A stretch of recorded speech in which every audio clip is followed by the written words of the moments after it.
Hey, my name is Sam and welcome back to the channel. In this video, I'll show you how to split text into multiple cells using the TEXTSPLIT function in Excel. Introducing smart formulas like TEXTSPLIT will help you clean and organize data in seconds without relying on manual edits or helper columns.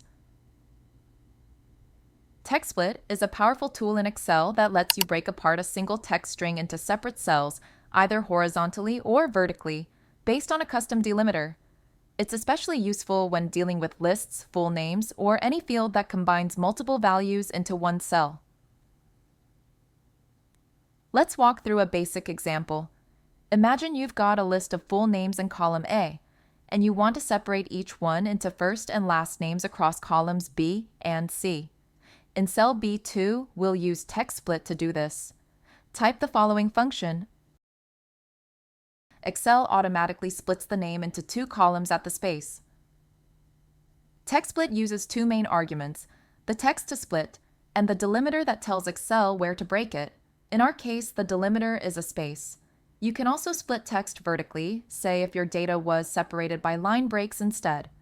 Just use the same function, but add a vertical array layout using Ctrl+Shift+Enter on Windows, or Command+Shift+Enter on Mac.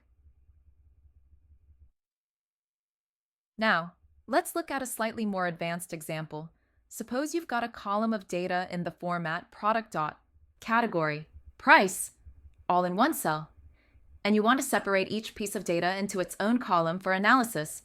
In cell B2, type the following function. This time, we're using the pipe symbol as the delimiter, and TEXTSPLIT will neatly divide the content into three separate columns. You can even use TEXTSPLIT with multiple delimiters by placing them inside curly brackets, for example, splitting by both commas and semicolons at once. Just remember, if your delimiter includes spaces like space-space, make sure to include those spaces exactly in your function. Let's recap with a quick tip. If your delimiter is inconsistent or includes extra characters, consider pairing TEXTSPLIT with trim or substitute for cleaner results. And that's everything on how to split text into multiple cells using TEXTSPLIT. If you found this video helpful, you'll definitely enjoy the one on screen now. Don't forget to subscribe for more web tips.